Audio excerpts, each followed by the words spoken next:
Hey, welcome to Generally Divided, the YouTube podcast where two generations talk about your everyday topics. Today's topic is going to be Spider-Man, No Way Home.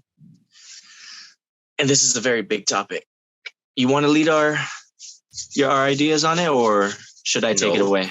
I have nothing to say on the subject. No, no, you go ahead and kick us off. Tell us what you want to say about Spider-Man No Way Home. And I emphasize No Way Home for a reason, which you will find out at the end of the episode. Yeah. Okay, so for me personally, this was the best Spider-Man movie by far. It incorporated the multiverse, which has been a big Marvel topic. A lot of Marvel fans have wanted to see that for a long time. It incorporated not just one Spider-Man, not two, but all three of the Spider-Man that we've come to know over the live action series. And I say live action because there's been multiple, not just multiple iterations, but we get pretty much the big three. We get Tobey Maguire, we have Andrew Garfield, we have Tom Holland. We have the Spider-Man that everyone's wanted to see in the Marvel universe, the Marvel Cinematic Universe, that's tied to Iron Man and the Hulk and everyone that we've known and come to love. This movie just sets a new standard for movies now. I mean, you opened up the multiverse with Doctor Strange and Spider-Man, and we just got to see how massive the Marvel universe is. This movie really kind of blew open the door there. I mean, I don't know what everyone else thought when they saw that whole rift in the movie, and it's showing all the characters that know Spidey. I mean, that's a really big statement there, because a lot of characters from the Marvel Universe know Spider-Man, know that he's Peter Parker at some point, and some of them have a lot of beef with him. Oh. You're not Peter Parker. Yeah. Yeah, I think we got a small taste, just a sample teaser of what the multiverse could hold, I think, with Spider-Man No Way Home.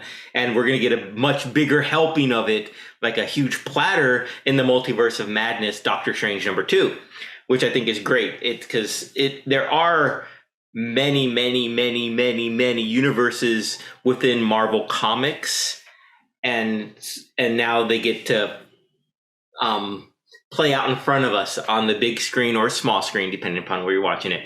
And it's great if you're a comic book fan. It's fantastic. I think they really they went for it. And part of me, I'll say this: I know people love leaking footage, or when spoilers come out and telling or hints or rumors of what might happen in there. I kind of like to be surprised when something happens in a movie, and I'm thoroughly get to enjoy that moment and not expect it to come at me. So, like, I know it's been so long since this movie's been out, and it's already out on digital release at home, so I'm not doing any spoilers. Everyone knows this by now, and if you haven't, I'm sorry. Well, you're learning about it here.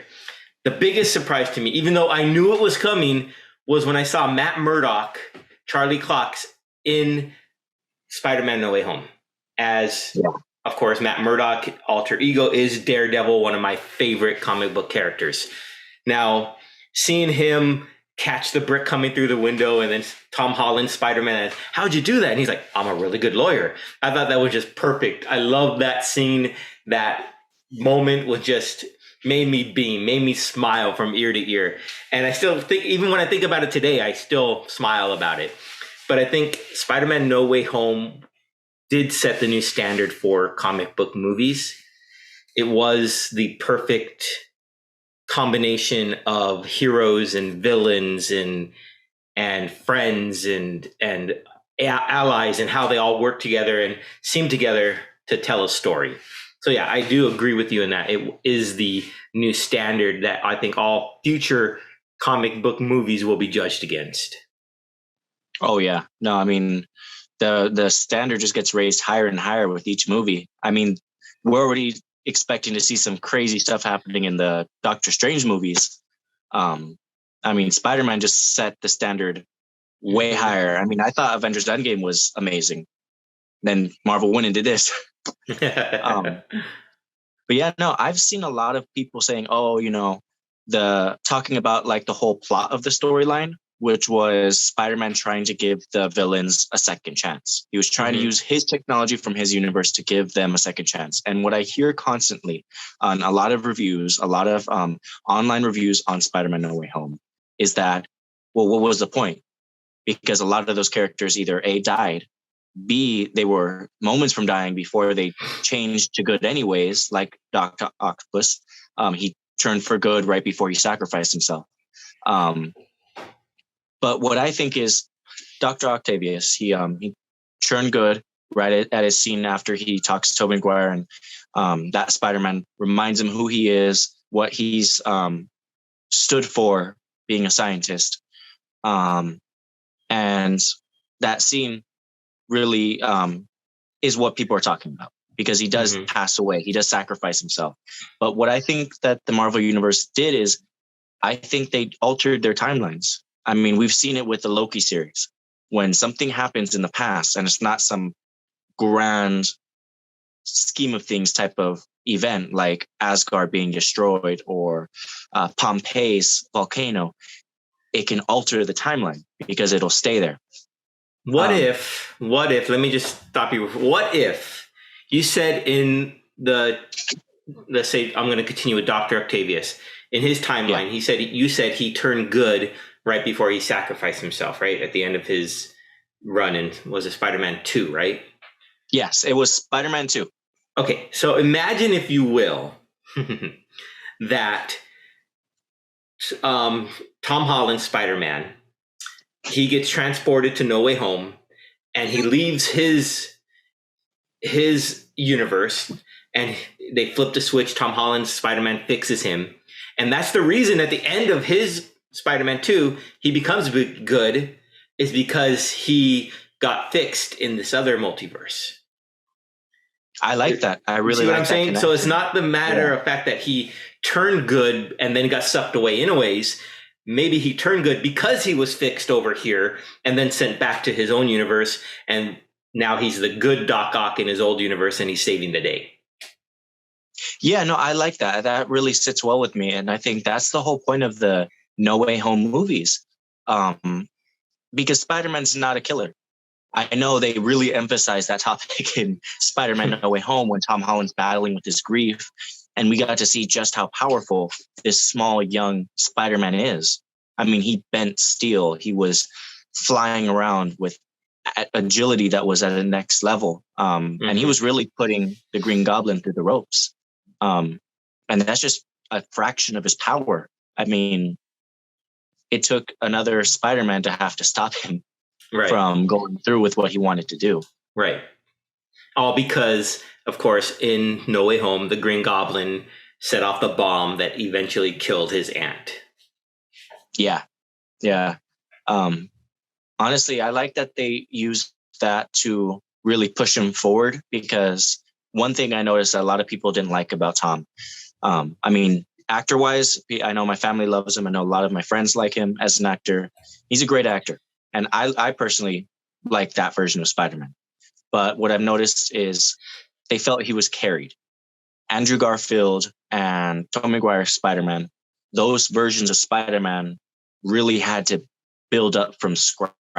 And No Way Home kind of sets it up so that Tom Holland's Spider-Man now has no help.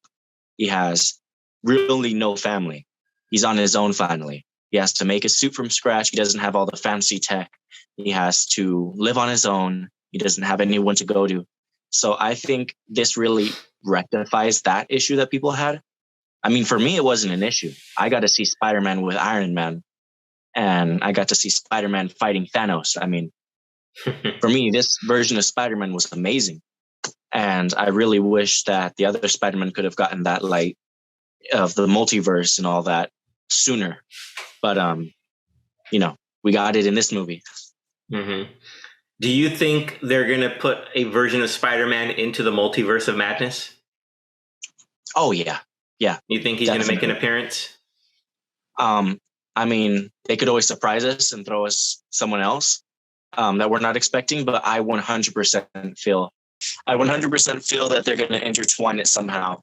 I mean, we did just see Doctor Strange do this massive spell that wipes everyone's mind, and it's obviously going to bleed into the multiverse of madness. Mm-hmm.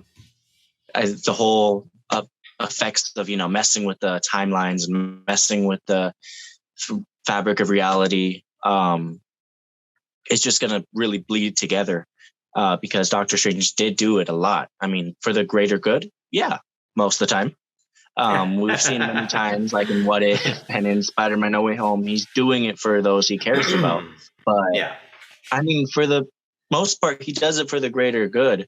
And we're going to see that bleed into his movie, all the effects. And possibly we're going to see Doctor Strange be forced to remember Spider-Man somehow.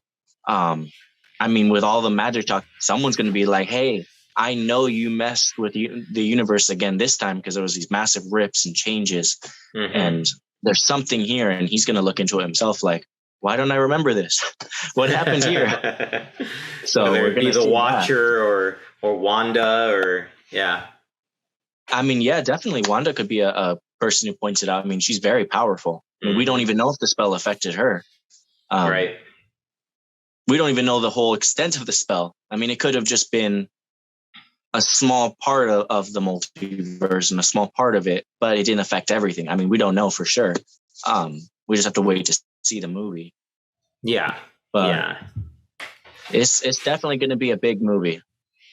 Yeah. And I mean, if it's anything like Spider-Man No Way Home with the multiverse and seeing old cameos done by someone else because it's a multiverse, then it's going to be amazing. We're going to get to see probably a different version of Tony Stark played by someone else, which will be crazy. Be interesting, yeah. With the if you watch the commercials for the whole Doctor Strange movie, there's a zombie version of him, which they're pulling probably from the What If series, the What If zombies. So I'm excited for that. I definitely want to see what they do with that Marvel Zombies universe. That would be awesome. Live action. So what was your favorite part of Spider-Man No Way Home? My absolute favorite part of Spider-Man No Way Home has to be the scene where Andrew Garfield Spider-Man, Tobey Maguire Spider-Man, and Tom Holland Spider-Man are all being nerds in the lab and they're trying to get ready for the battle with the villains. I absolutely loved it. That's 100% how I see Spider-Man. A nerdy guy from New York with all his brains to him, not being superheroes, just using their brains and just having this nice little chit chat between each other and talking about their universes and their MJs and their friends who turn evil and try to kill them. And then we get to see our Tom Holland's friend be like, I'm never going to turn evil and try and kill you. I just love it. The interaction was funny. It was humorous. Yeah. It had a little bit of everything. Yeah, I agree. The Spider-Man interaction was the best part of the movie. Although I think aside from the Daredevil cameo, the part where Andrew Garfield got to save Zendaya's MJ as she was falling down the building, that was probably one of the best moments for me because, as we know, in The Amazing Spider-Man, he failed at that task of saving his version of her. His Gwen Stacy. Here's Gwen Stacy, right? He couldn't save her. He couldn't get there in time. So for him to do that and to kind of redeem himself and to kind of, right that wrong, so to speak, I thought that was just fantastic the way they did that. So I'm really happy for that. And yeah, that was probably one of the best moments for me. I like that you can see he'd been thinking of that moment forever. Because instead of using his web right away and relying on his web shooter like he had in the past Amazing Spider-Man, he launches himself at her to catch her and to ensure she's safe. So you can see this whole time he was thinking about what could I have done different. He was beating himself up. Right. You could tell that he wanted to do it again. He wanted to fix that. Yeah. And I feel like they gave that back to him. Yeah. Especially when he starts breaking down afterwards. I could see my sisters crying in the movie stands. I could see them. They were bawling at that when they. No, they were crying when they saw. It was a very emotional moment for them seeing Andrew Garfield cry because you could feel it. I mean, he did a really good job portraying that that emotion of like, I did it. Like, it was just amazing. Sense of relief and almost like a weight lifted off his shoulder in a way. You know, he was able to unburden himself from that dread. Yeah, maybe it wasn't for his love or whatnot, but he was able to rescue someone and able to realize that that moment didn't define him, so to speak.